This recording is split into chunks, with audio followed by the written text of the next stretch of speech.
Good morning, everyone, and welcome to this Thursday's webinar. I'm Chloe Tetro. I'm the health coach here with Ready Care. And for this lovely sunny Thursday morning, we are going to be on part 3 of our 4-part series on beliefs. For today's session, we'll be looking at the cognitive neuroscience overview of beliefs, which is a very, very wordy way of just saying what's happening inside the mind, inside the brain. How does that affect what we've touched on previously? How does it affect our cognition of beliefs? Last week, we looked at the emotional relationship to beliefs, and it's kind of giving a broader picture of the mechanisms involved directly in the brain, how that impacts our worldview, our filters of ourselves, of others, and more importantly,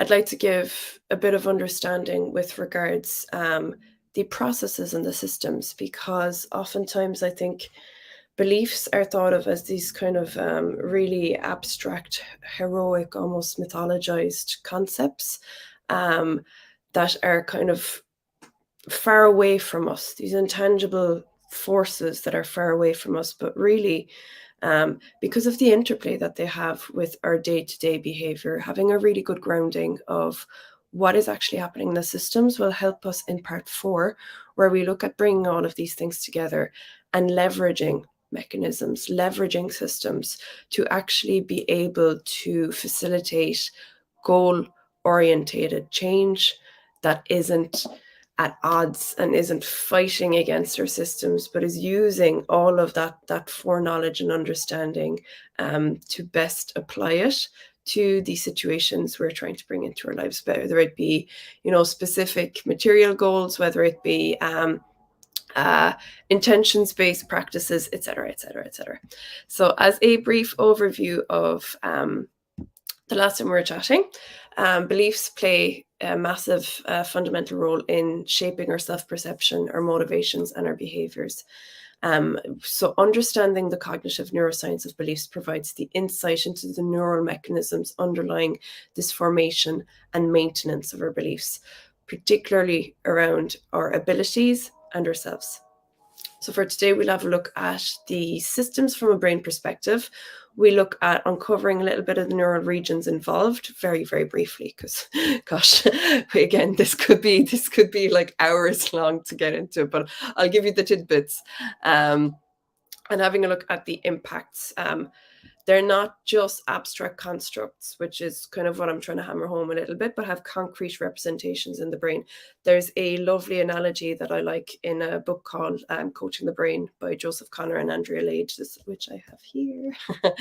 And they kind of give the analogy that beliefs, mental models in our brain are like a clay, and they're shaped by our life, and they're shaped by the hands of our primary caregivers, our environment growing up, but that it's still malleable. They take on a particular shape.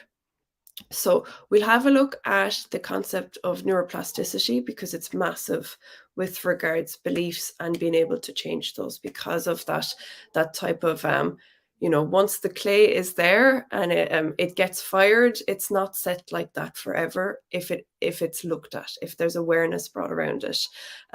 With any of these types of lifestyle, dietary habit changes, awareness is key in choice. When things run outside of our awareness, we have no choice. We're just being driven by the behaviors and the beliefs that we have. When we have awareness around them, we have the choice to create changes. So we'll have a look at neuroplasticity, which is basically a word to say neuro, brain, plasticity, ability to change. We'll also have a quick look at mental models and how those come into play and what's involved in those, how they stack up together to kind of create ourself. And we'll just have a quick look to summarize those points and see how those can be brought into next week. So things to keep in awareness, things to keep at the forefront on what it is about today's session that can be brought into next week. So Beginning brain bits. It's my very elegant way of putting this together. So brain bits, what's actually involved and where in the brain is it? So it we have a lot because of the progresses in neuroimaging that there's been in even the last number of years, but more so in the last decade or so. We can really see a lot more of the active parts of the brain in all our activities, but particularly in and around the systems of belief. So the key regions in how the brain constructs self-perception will be the prefrontal cortex, this part, CEO of the brain, hippocampus, insula, and they'll play very distinct roles in belief formation and self-perception. The prefrontal cortex evaluates information, so it kind of weighs it up. It reasons and forms rational beliefs. It's kind of thought of as the CEO or the adult brain, which I always find fascinating because it's one of the last brain regions to actually mature.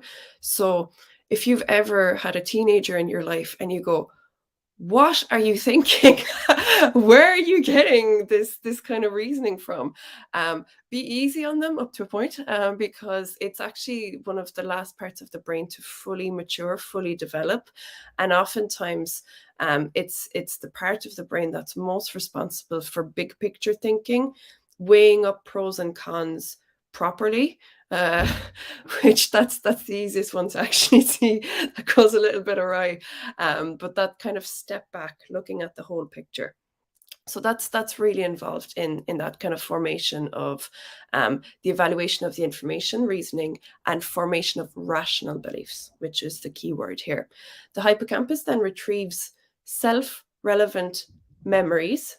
So self-relevant memories that would be to do with this particular context, like we were saying a little bit last week, that associations are a huge way that your brain communicates to all the different parts. So when something is similar to something else, it starts to fire those memories, and it starts to go into the bank of information it has about that particular event, context, or whatever it may be.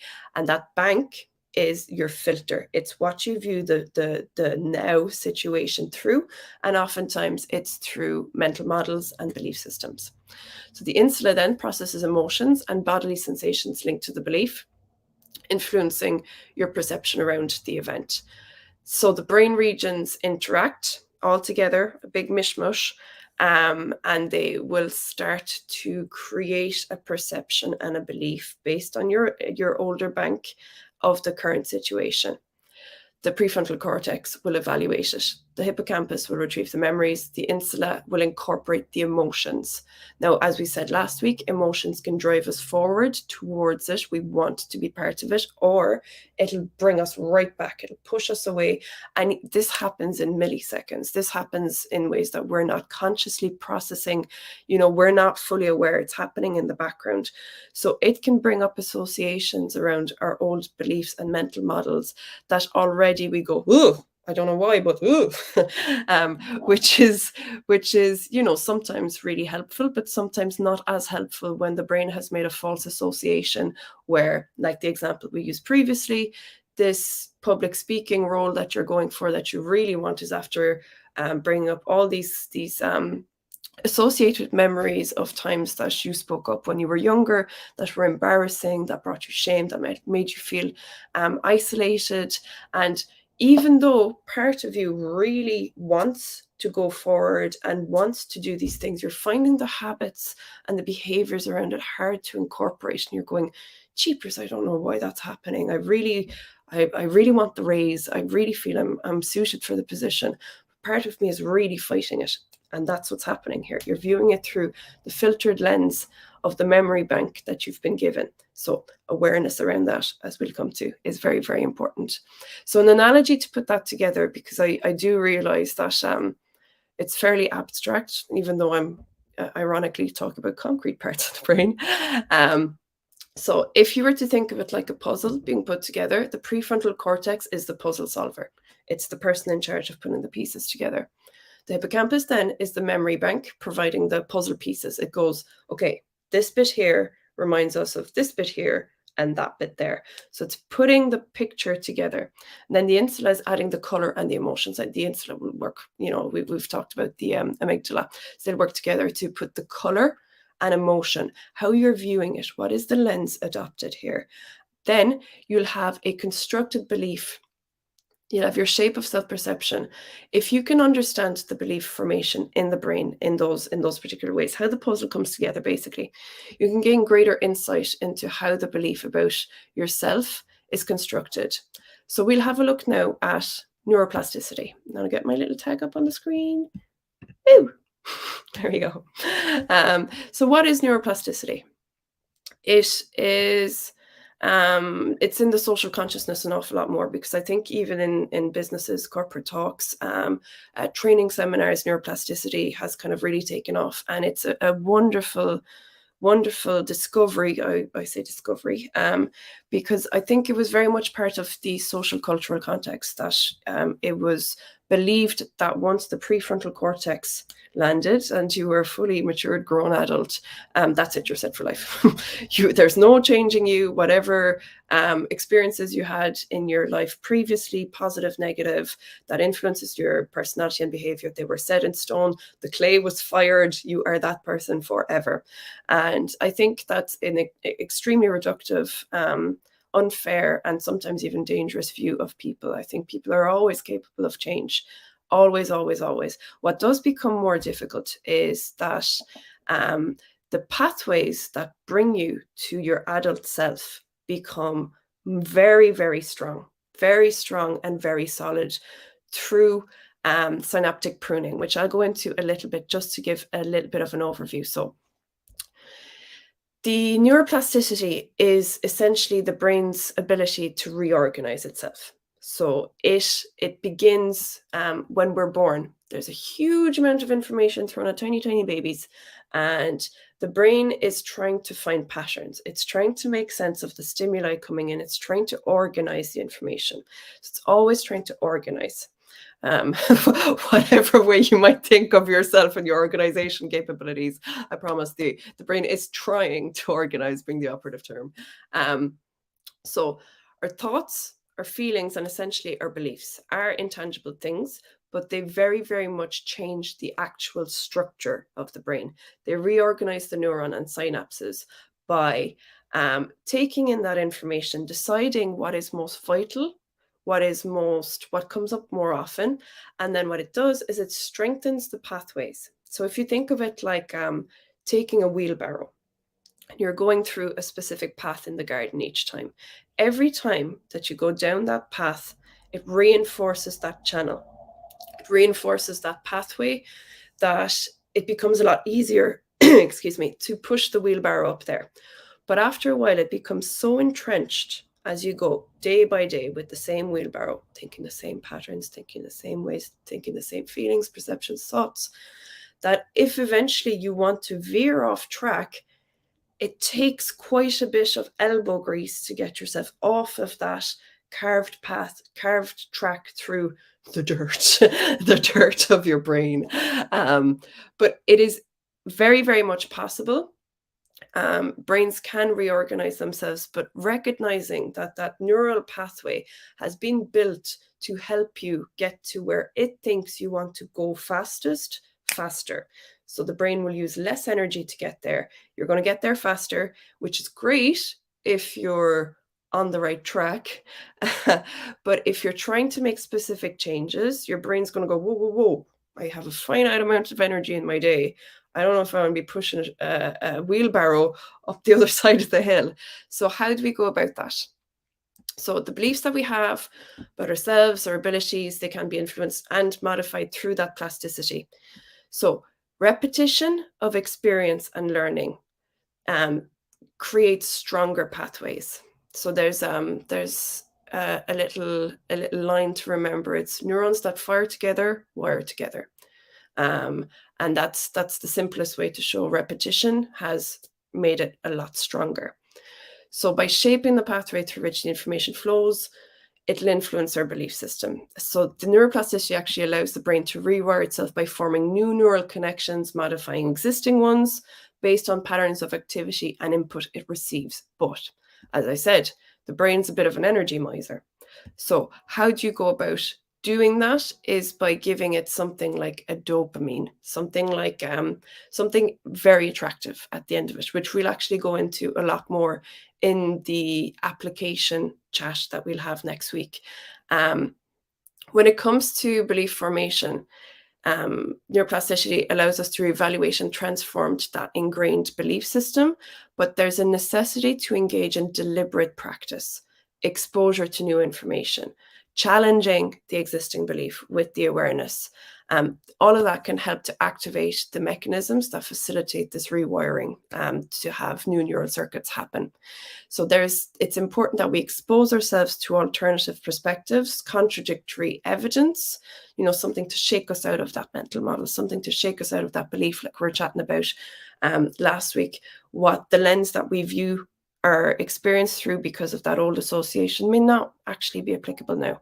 The person going after that job, they've learned an awful lot of skills throughout their life. They're a lot more confident than they were as a child. So it's engaging that prefrontal cortex to look at the new information within the contemporary context that you are in to help to replace the old beliefs. Now, what I was chatting about there with regards the dopamine is the quality of attention. So attention to changing those neural pathways is extremely important. If there's no attention to it, it'll just become automatic because your brain's trying to help and it goes, woo, we know this pathway, we're going down this pathway. So if we give very deliberate quality attention, the brain region involved in paying voluntary attention, like the frontal lobe, the insula, and the parietal lobe, will release dopamine. And that'll help us to consolidate new pathways more favorably. Basically, when we make it more attractive, because the brain is trying to conserve energy, we have to really show it. There's a shiny thing over there. We really, really like it. And it's going to bring us lots of positive emotions. So we're harnessing that positive emotional drive towards the new neural pathway. It also takes an awful lot of repetition. It took years, maybe decades of repetition to get to where you're at. So expecting your brain to do an energetic somersault totally out of the confines of what your previous mental models might have been is unfair on yourself. So the mental models then, so we'll chat more about the harnessing the emotion, harnessing the dopamine, and really applying those that knowledge in our next chat. But with regards to mental models, what's important to understand about those is they are a combination of the associations that will be made in things like the early life memories, the way that the synaptic circuits were put together. They guide our cognitive processes, including our perception, our attention, and our memory. And they'll act as the primary filters. So they're synonymous basically with beliefs. It's just a more scientific way to talk about beliefs, because beliefs is not really, oddly enough, a scientific term, but the models. So the lattices, the way the brain organizes itself with its associations and its little memory bank. It'll have specific memory banks for specific situations and contexts. And those are what mental models are.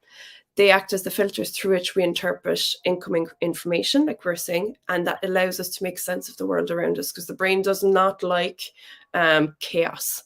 Again, you might go, well, it seems like my brain likes chaos, but I promise you, the brain likes chaos. It likes order and organization. So they're shaped by our past experiences, as we've mentioned, our cultural influences, socialization, primary caregiver, and they will predicate basically our behaviors around something. So once we're aware of the mental models, we can start to understand how they influence our self-perception. When we look at examining the underlying assumptions and biases that we have. So we touched a little bit on cognitive biases. We can have a look at the insight into the cognitive processes that shape those beliefs. Cognitive flexibility, that ability to not hold on to our models so tightly. And I think most of the time we don't really realize that we have models held tightly until it comes to attention through understanding how they work. So cognitive flexibility is crucial to challenging and reshaping the mental models and belief systems. If we cultivate an open-minded approach, have a look at different perspectives, we can expose ourselves to alternative mental models, expand our cognitive repertoire of that bank of information, and that will enable us to consider new possibilities, question our ingrained beliefs, and reframe those self-perceptions that we have.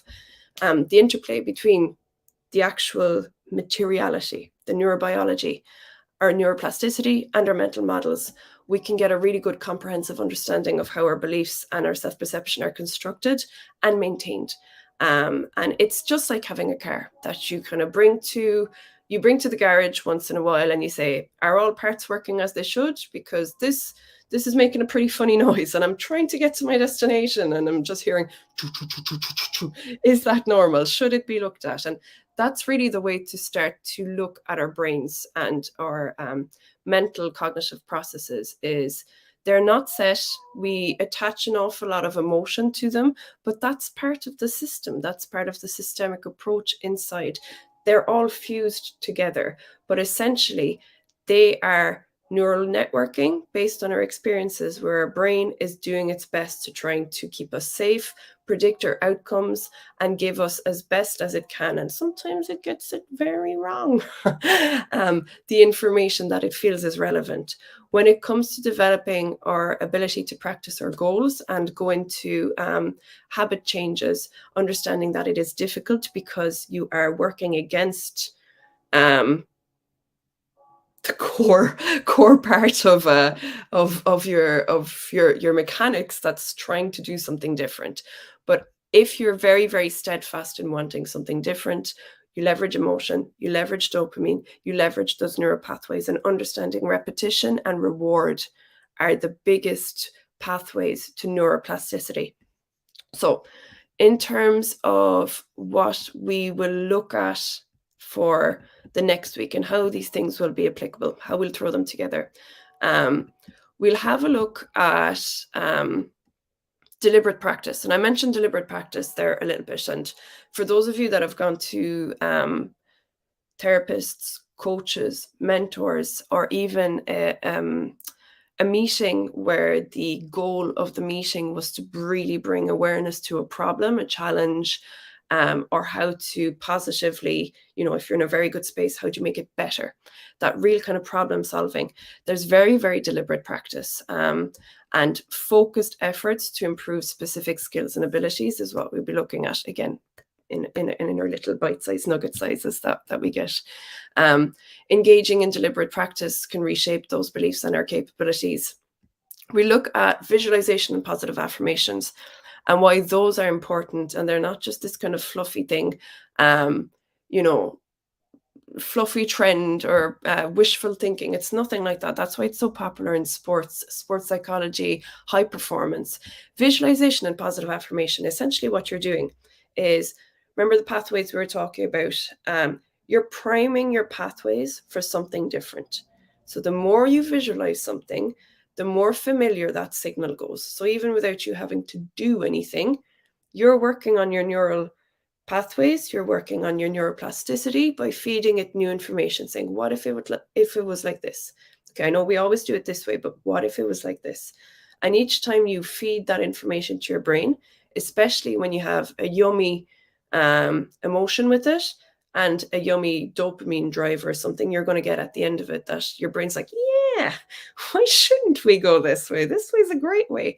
You're priming your neural pathways to make the behavioral aspect of it that will follow a lot easier to adopt. Self-reflection, cognitive reappraisal, that's exceedingly important because, again, as I said, if things are outside of our awareness, we're not going to be able to make any choices, any difference on it.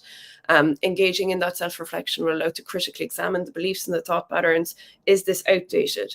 Did I come up with this mental model when I was 12 years old with my little limping prefrontal cortex? Am I still viewing my life based on models I created as a child? Most people are. We're just children inside here pulling the levers like that. What's that Pixar movie? I can't remember, but something like that, or the little alien in Men in Black. So it's good to have a look at, are the mental models I'm operating from totally outdated? Do I need an update? Do I need to actually look at the evidence in my life and go, yeah, opportunity is rife. I'm going to store all of this bank of positive information that I have about my own abilities, my own capabilities, my own skill set, times that I really, really did amazingly, and start to rewire those little pathways. Because if you remember last week as well, positive confirmation bias is if we genuinely believe that we're capable, if we're in a great mood around it, if we have really good emotion with it, we have a tendency to be a lot braver. Sometimes that's not great, but most of the time that's really, really amazing to have all of your system work with you to give you that confidence to undertake something with a less of a focus on the negative impacts of it, more of a focus on the reward aspects of it. Goal setting and achievement is another thing that we'll touch on. Basically, it's very, very basic. If you don't have a clear, attainable goal and systematically working towards it and looking to reshape that belief along the way, it's very difficult for your brain to just do it for you because it just likes the road more traveled each time. When we set clear intentional goals, that we have little what I call them, dopamine feedback loops, basically, where we make small actions and they're positive actions. They feed our little dopamine reward system. It allows us to create that new pathway a lot easier because your brain will go, oh, we're getting constant rewards through these little things that we're doing. Breaking up a large goal into very, very small chunks where you're continuously getting small amounts of rewards is going to really, really fortify that pathway as we go along. So those are some of the bits that we will be looking at next week to put that together. I'm talking at massive speed at all of these just because I'm trying to cram so much information. If you have any comments you'd like to drop in, please do. I'll just give a quick summary of some of the key points of today, because I do realize I touched on quite a bit, but in the meantime, if you would like to pop in any questions, comments, or any thoughts that you have, please do. So basically, as a recap for today, beliefs are not just abstract construct, but they have a basis in neurobiology in your brain. Specific brain regions like the prefrontal cortex, hippocampus, insula play a significant role in the belief formation and self-perception. Neuroplasticity, then, that ability to change your neurocircuitry, allows the brain to reorganize and adapt, shaping our beliefs throughout our lives, not set throughout our lives. We can always do it if we want to. Different measures of difficulty, but then it really depends on how badly do you want to make that change. Once we engage in deliberate practice being operative here as well, exposure to new experience and challenging existing beliefs, we can harness neuroplasticity for belief transformation. I would also put in how important repetition is. Like if you think of smallies in class, the brain learns through repetition. Mental models, then, they influence our beliefs by guiding our cognitive processes. They're the bank of associations clung together in little, I call them lattices, but I mean, if somebody has a nicer word for that, little clumps of beliefs and all their associated associations, God almighty. Becoming aware of those will help us to evaluate and modify them, and we can foster a greater sense of cognitive flexibility, which will help with our more empowering positive beliefs that will help us to adopt powering behaviors. So then practical strategies that we will look at, and that, even as the week goes on until the next chat that we have a think about those, ruminate on them, prime your brain.